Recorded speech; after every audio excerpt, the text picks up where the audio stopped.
from Carcross, and also my grandmother is from the East Lake area, Ta'an Nation. So that's honor them. So that's why I make that, and it's got brown bear, polar bear, bison. In our language, we got lakai, polar bear, sustik we call it. And the story behind those, my grandparents, they travel all over on this continent. They even went up right up to the ocean and tell me stories that when they're traveling around, they had no food. You see all these short animals all bundled up together. My grandfather went with a bowl, got two kind of smelly. They said they didn't know what it was. It was muskox. but they were kind of hungry, so they ate that and they continued traveling across the Arctic, I guess. No trees, they said. Eventually they worked their way back down, and that's who they were, the travelers, nomads. Highly mobile people, eh? Mm-hmm. Yeah. And through them, I learned how to do traditional tools, after knowledge, carvings. Back then, my dad always carved us little toys, trucks. Before that, they carved us little animals, little tracks, big tracks in the sand, so different types of tracks. So it's a teaching tool. Eh? Mm-hmm. Yeah. My first was a bowl, my first toy. Not that long, I guess. That's my first toy. And eventually, I went to little snowshoes that I could walk on the snow. Little toboggan, because I bang up mom's wash pan. Got mad at dad. Mom got mad at dad and make his son's little toboggan. So I made a little toboggan and I mushed around one dog. That's fun. That's teaching. Eh? So I grew up on the land. Until I was 5 years old, it took me to residential school. I was there 7 years. Didn't spoke one word of English. That's it. I got to stand. Spoke my language. So that's who I am. That's how I learned how to do all those things. And music. My grandmother sure know how to play the squeak. What do you call that? Squeeze. Accordion? Yeah. My grandmother played that. My dad played the fiddle, guitar, harmonica. So that's how I learned, just by watching. And my brother played music. So that's how I grew up. That's my uncle Joel Ledoux. Such as custom dog. My nephew would sit beside me and watch me carve. Yeah, watch him carve. All handmade tools. He showed me how to make it out of it. Watch him carve animals, little animals. My first carving, my dad gave me a piece of wood. Here, carve something, a little moose. So I carved a moose. Here, I give it to dad. Dad looked at it. Ah, the head looks kind of big, eh? I didn't know anything about proportion. He just let me carve, and after when I'm done, he told me what proportion. He carved it down and showed me to make fit the body. And while I was doing that, my mom was eating fish. Actually, she was eating a sucker fish. On the head bone, there's a bone that comes around. It's shaped just like a moose antler. Here, give it to me. What's that for? That's for horn. And she make fish glue, and I stuck it in there. That was my moose. Collaboration with mom and dad. Teachings, yeah. Mm-hmm. Use fish glue to stick that. That was my first moose. I wish I would have kept it. But move around so much, you just get lost somewhere. So that's It's a beautiful story. Yeah. I've sure enjoyed hearing you speak your language while you've been here. Funny.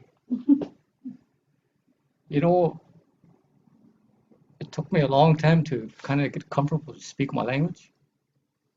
You know, I was scared of it because I was beaten up in residential school because I spoke my language. Did do a good start. Kaska gets a good start, Christine. Today I speak it freely and I teach my partner how to speak. So we have our own lingo, German, English, Kaska. Secret language. Secret language.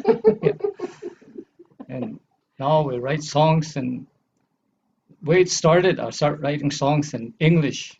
I was writing a song in English about grandfathers traveling across the land. And Mahani said, well, why don't you sing it in your language, Kaska? Oh, yeah, okay. So we start writing in songs in Kaska language. I got to remember, because English is backwards when you speak. So if I speak, then so that everything is backwards, turn around. So I got to rearrange everything. Because if I write song in Kaska, but it's related to English words, I'll be singing about nothing. It wouldn't make any sense. Yeah, it won't make any sense because it can be opposite. So I got to kind of like flick my brain, switch my brain to dinner thinking. So nowadays when I carve, I say, oh, we carve it. Because for me, carving it's a spiritual. It's also our healing journey. Me and my partner. That's what keeps me going. How to push through today's world. Like was residential school survival, like I said, but that helped me and helped me deal with issues like our mom was murdered in 1992. She was murdered, and that carving and my music, our carving, help us deal with it. Some of the artwork you see, it's a collaboration between Mahani and I. She comes up with the idea and I bring it to the next level. So that's all we Miss work. Moose. Yeah, just so we both work together. Yeah, it's fun. Yeah, teamwork is. I think it's really important. Important. To have a strong As partners, support net, not just in a relationship, in a partnership, but also where you really have a lot of support in Whitehorse. That's what we're here, right? Like Nicole and the organizers who made this project happen, and so as many other projects. Because living in a rural community, it's really hard to make it as a full-time artist. She is a full-time visual performing artist, so we all have to work together as one big team, and we're colleagues. So there is no, and we learn all from each other too. So we learn so much while we're here the last days. That's it's just beautiful to exchange. That's why all the fellow artists come down and visited us too. So that's always beautiful. So it's a big support network. What we have, and the Yukon is just a big great example of the community, what we have, and the community spirit that there is, and the support what we get to be on that level where Dennis's artwork is and his music. So, and we're glad that we could be here. And Dennis is also teaching workshops. So now that's the next level, right? You said there was that special COVID project. Would you like to talk about that one a little bit? Well, we got a little bit of funding came in to do a COVID-19 projects, but that's what we call it. So that will be 3 beautiful things. He's working on one tomorrow, if you want to see it, if you have time. Tomorrow from 11 to 2. You can see one of them. It's the last day tomorrow. So you can come down and see that one of the 3, what he brought down. So that will be done by September. And we hope there will be maybe an exhibition with it, or some group exhibition in the future.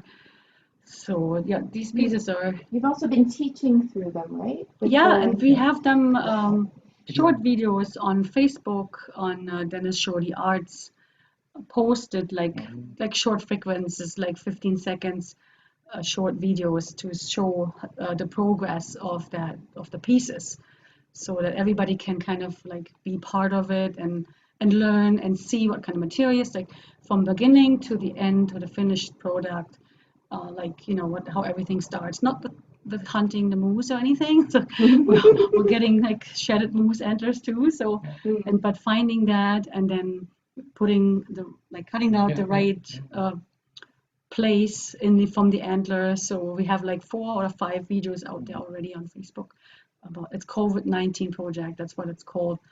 And then you see those little short videos. That's like the little progress. And then to share and to teach and to maybe inspire other people to do that. Yeah, so, and the pieces, that's all her idea. not Not all, but just what she just gave me. Yeah, collaboration.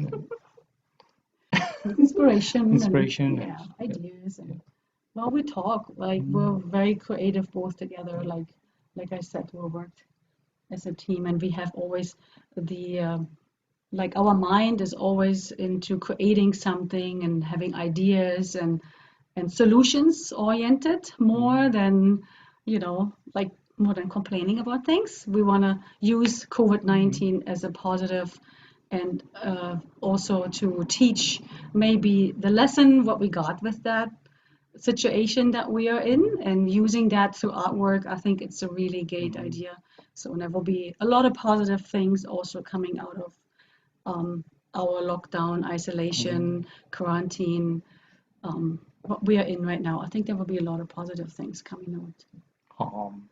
Yeah, and we want to inspire people to keep on moving forward, have ideas, be creative, and create, because there's still people out there that love your artwork, they love your creations, and we have to keep on moving and going forward. Yeah, that's what we are focusing on. Can I ask them if they have Sure. any questions? So, do Amanda or Natasha, would you like to ask any questions, or can you unmute yourself to ask? Yeah, I can ask. Hi, I met you because I was involved with taking the picture of the photo of the artwork that was in the college bistro. With the Northern Review. My name is Amanda Graham, and I work at UConn University, previous college. So it's really nice that you're doing this. I think it's excellent. I'm in my new house, and you are filling this room with sort of good vibes and encouraging me to think a little bit less about work and a little bit more about, filling my space with some interesting new things. But what I'm interested in is sort of, it's kind of more of just a kind of a general question. I know who you are, and lots of people obviously know who you are, but do you feel living out there in the rural communities that UConners need to know who you are even more? Do you feel well enough known, I guess? And if not, what can we do to help? Well, you could come visit, You could sit around campfire, and I'll tell you all these stories, the history of that area, even history of Yukon itself. I have all that knowledge passed on to my grandmother, my grandfather, mom and dad, my uncles and aunts. Back when I was growing up, the community actually raised me up, not just a family. The community actually raised me up. I could go to my uncles and they tell me stories, they feed me, I could sleep there, I feel comfortable. But today, it's not like that anymore. It's just everybody, it's like a balloon. It's poof. Everybody on their own thing, doing their own thing. But back then, that's how I grew up. I could walk around amongst dogs. They wouldn't even bite you back then. That's how it was. Today, I'm scared of that dog. I got bite a couple times already. So.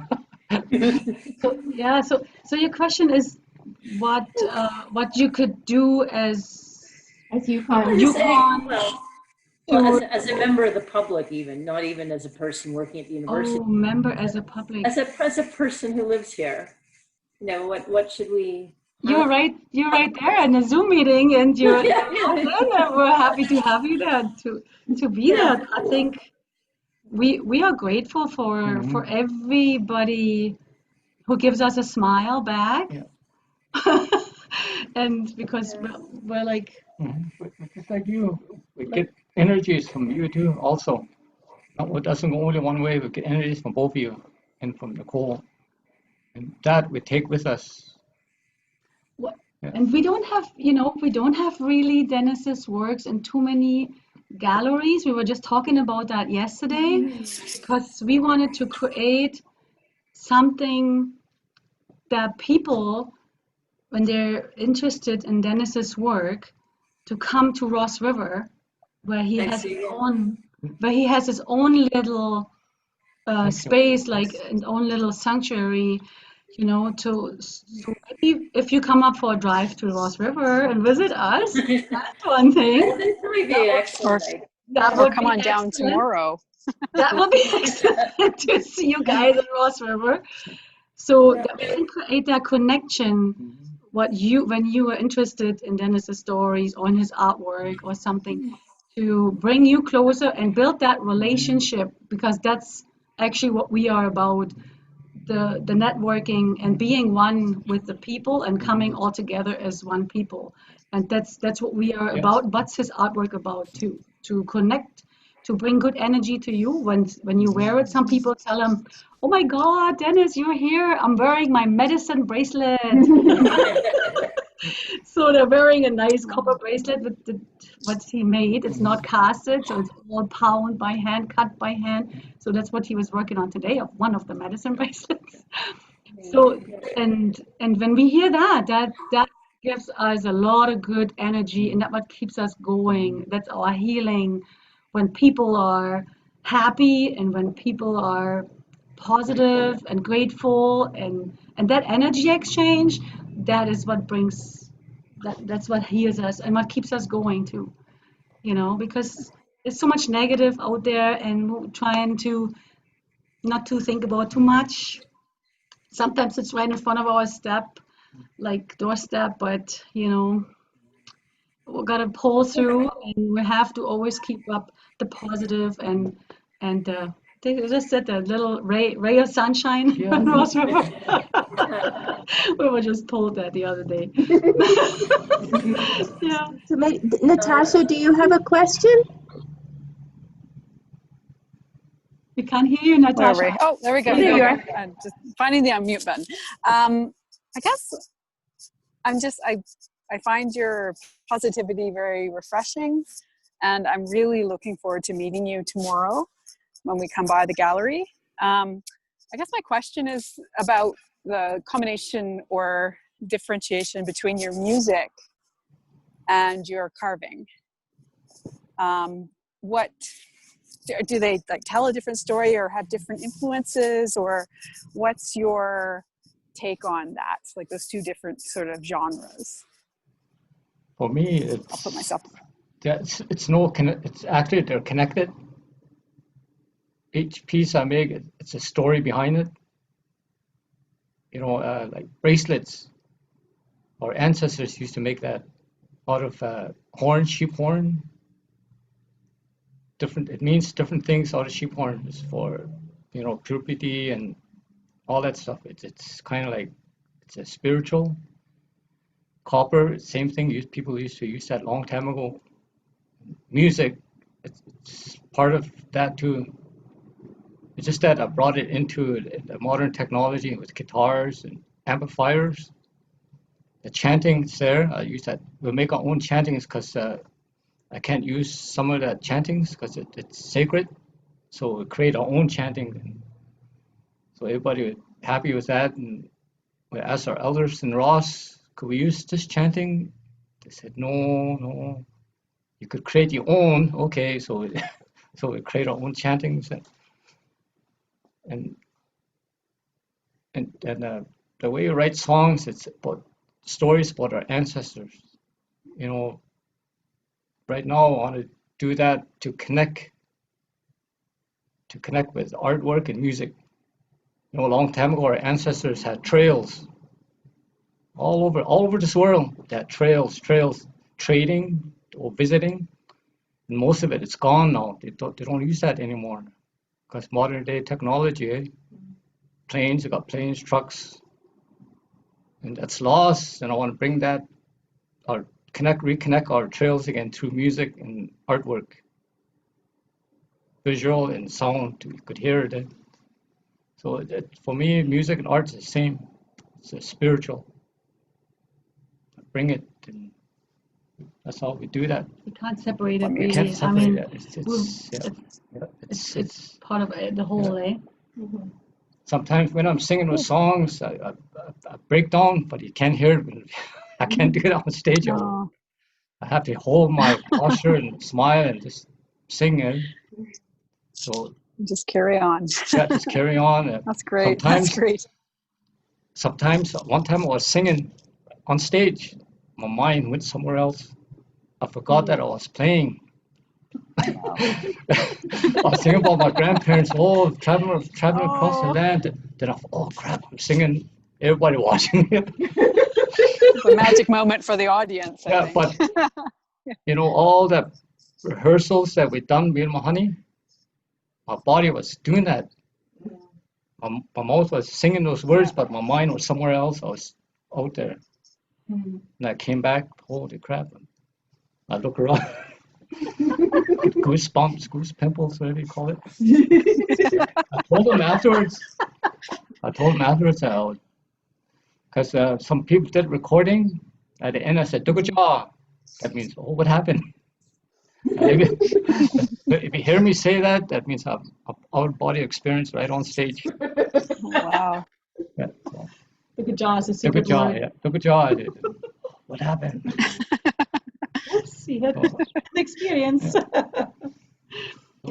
Yeah, and I think where the teachings and the workshops, they're coming into that too, like passing that on to the next generation or to people who want to learn. It's really important and part of us to bring that forward to people who wants to learn, right? And that's really important. And just to live that lifestyle, I lost that through residential school, but slowly my mind starting to, like a Rubik's Cube, starting to everything starting to line up. It's not there yet. I think the one color keeps not two colors and not lining up. So, slowly coming back, all that traditional stuff, even just going out providing. My dad pray over everything, even his gun bullets. He doesn't go out, he asks permission. He asks our ancestors for permission, our relations, our relatives. He does that and he hang it long ways from where we live. He tell our kids, don't go near it. So listen, don't do that. So that's how we lived a long time ago. And I want to bring that back in Mahani. Just to live as human beings on Mother Earth, not fight over little things. Just to love one another. Even the animals, that's our relations,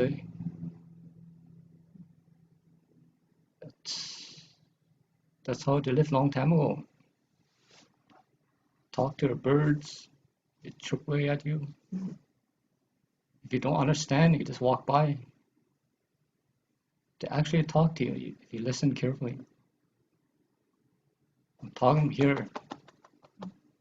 They're knowing, not through your ears. That's all you'll hear. But you feel it, you know what they're talking about. They look at you. Animals, dogs bark, they look at you, It's by the body language, birds, animals, trees. You listen to trees when it's wind, when it's blowing. And when it pollinates, just, all these things.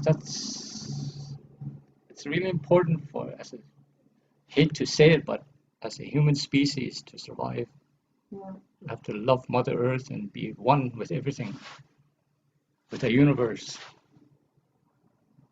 In order to make it. Yeah, in order to make it. If we don't, but Mother Earth's going to say, hey, get out. It would be wonderful. Yeah. We could keep talking all night, but I want to keep the video short enough for right now. But hopefully you guys will get to have a visit tomorrow. And 3 hours talk tomorrow. yeah, I guess I didn't say it's July 23rd, 2020, in case someone is seeing this video sometime in the future. Yep.